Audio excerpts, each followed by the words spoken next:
Yo, YouTube, what's going on? Trey back again to hit y'all another video. Hope y'all having a very great day. Hope y'all had a very great weekend also. My day is going absolutely marvelous. Big shout out to all the channel members, all subscribers of the Trey King Show family. And much love to each and every last one of you all. And you all, we have a story out of Ohio by way of Columbus. And big shout out to everybody in the great state of Ohio, everybody in the great city of Columbus. Now, before I start the story, I want to send a special condolences out to the family and friends of 13-year-old Sensei Reed, who was gunned down, yes, by a no good dog. And that no good dog had the nerve, to tell the people, to tell the police, that is, and also evidently the district attorney, that he acted out in self-defense when he gunned this young boy down outside of this apartment complex in Columbus, Ohio. And the sad thing about it, that you would think that after 108 days, today make 108 or 109 days later, that this guy Craig Butler would be locked up for murder. Yes, now, I'm going to give you all a little backdrop real quick. I'm not going to be too long, but I'm definitely going to be strong. Now, Sensei Reed was gunned down around October the 12th of last year. And the guy that killed him, 36-year-old Craig Butler, stated that he acted out in self-defense.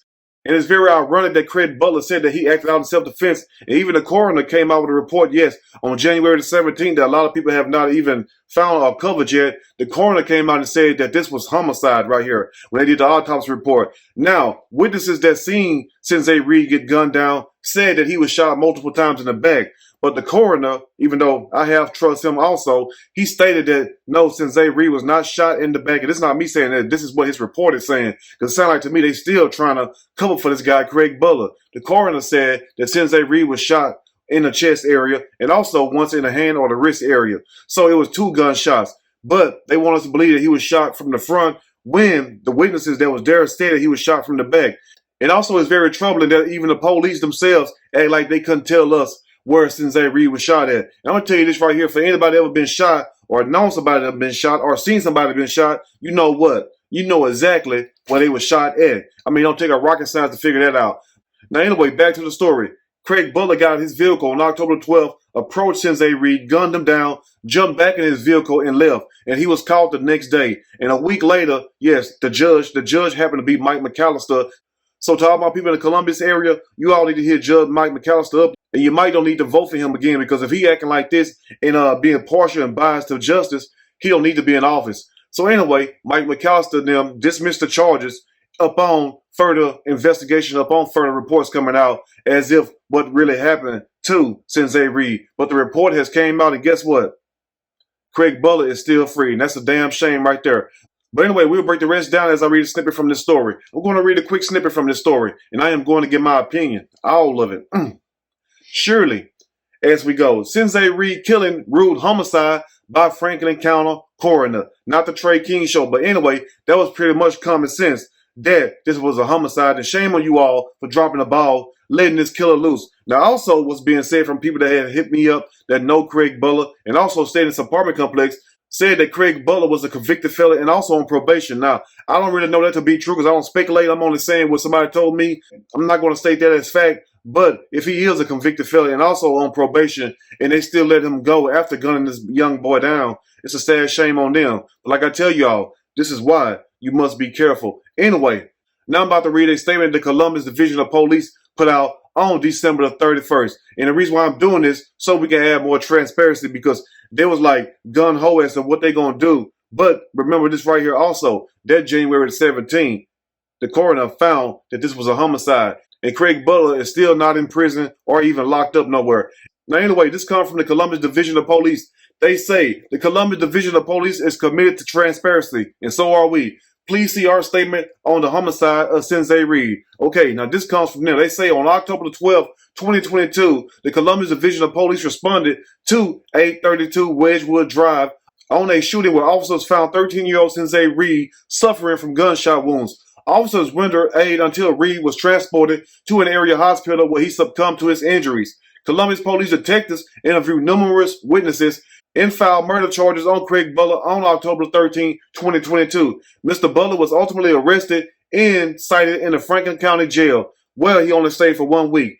Now, during a homicide review of the investigation, an allegation was made by Mr. Butler stating that he acted out in self-defense. But my thing is this right here. I am sure that this apartment complex has cameras. And also, how y'all going to interview the witnesses and then you're going to take the killer side? But at the same time, how can this be self-defense? Look at this apartment complex right here.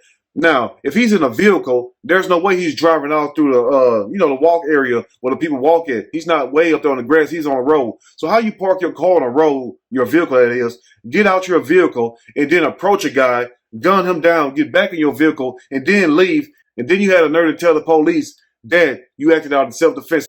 So my thing is this right here. What grown man, 36 years old, is this scared of a 13-year-old boy? Only way this would have been self-defense. And let me tell you all this right here. Self-defense is not you getting mad at somebody or, you seeing them from a distance and then you go and approach them and kill them. That's not self-defense. You get what I'm saying? Self-defense is you being attacked by somebody or you feel you're about to be attacked by somebody and you do what you have to do to protect yourself. But no way can you sit up here and claim self-defense when you're in a vehicle. If you're that scared, guess what? Drive off. If you're that scared, call the police. And also, if you've been having problems, because some people have been saying, well, maybe he had problems with a 13-year-old. Now, there's no way a 36-year-old man should be beefing with a 13-year-old kid. Now, I understand also that some of these children can be bad as hell. But at the same time, it's not your job to discipline them. What you should do is go talk to the parent. And if the child persists, guess what? Then you get the police involved. But never should you put your hand on a child and much less kill them. But how do you exit your vehicle, walk up to the young man, and then gun him down? And that's exactly why the people that was there witnessing this whole thing go down said that Sensei Reed was shot in the back. Because I take their word more than the coroner and also the police. You know what I'm saying? So for them to sit up here and wait like 90 some days later and then tell the people that no, he wasn't shot in the back as if it would make a difference whether he was shot from the front or the back. The point is murder is murder. But I understand why they're trying to say that Sensei Reed was shot from the front area because clearly if he was shot from the back, guess what? That means he was fleeing. Now, you tell me if that's self-defense. Anyway, let's continue. Now, remember, Craig Butler told the police that he acted out in self-defense. The Franklin County Prosecutor Office, upon learning of this information, dismissed the charges against Mr. Butler pending the completion of the investigation. So you mean to tell me the only thing somebody got to do in Columbus, Ohio is murder somebody and then tell you all that they acted out in self-defense and you all let them go, and then upon the autopsy report coming back from you all coroner stating that this was a homicide, the person is still free? I mean, it would seem like to me, soon as you all got that report, you all would have sent the police out to go arrest Craig Butler again. So why in the hell, 108 days later, is Craig Butler still free? That's a good question right there. That's what I want to know. Because clearly, you all are trying to protect this guy. And guess what? We're not going to let that happen. Anyway, let's continue. Now, also, doing damage control, the Columbus Division of Police stated that they do not drop charges. Yes, the police don't drop charges. That is up to the judge and really, most of all, the district attorney. You get what I'm saying? Sometimes they get with the judge, sometimes they don't. But at the same time, it's not the police who drop the charges. It's the district attorney and also the judge who dropped the charges. But at the same time, the police is liable in a way because evidently this some lousy damn police work. I was about to cuss, but no, I'm not going to do that. Because it really upsets me the nerve that these people have to tell us anything and expect us to believe it. That's a damn shame right there. Anyway, let's finish up. Now let's backtrack just a little bit. The Columbus Police Department said that they do not dismiss the charges. And they also say we continue to investigate the circumstance of Mr. Reed's death and with the help of outside entities and are still awaiting key forensic and ballistic evidence. Well, you all got that key forensic evidence and also the ballistic report or whatnot.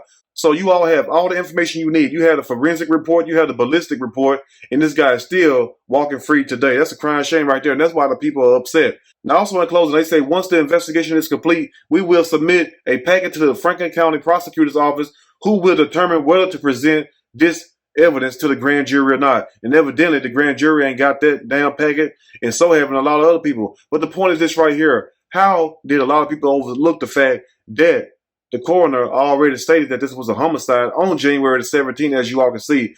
And close to 14 days later, after the coroner report, the guy is still walking around free as a bird with no charges or whatever. And that's a damn shame right there. But guess what?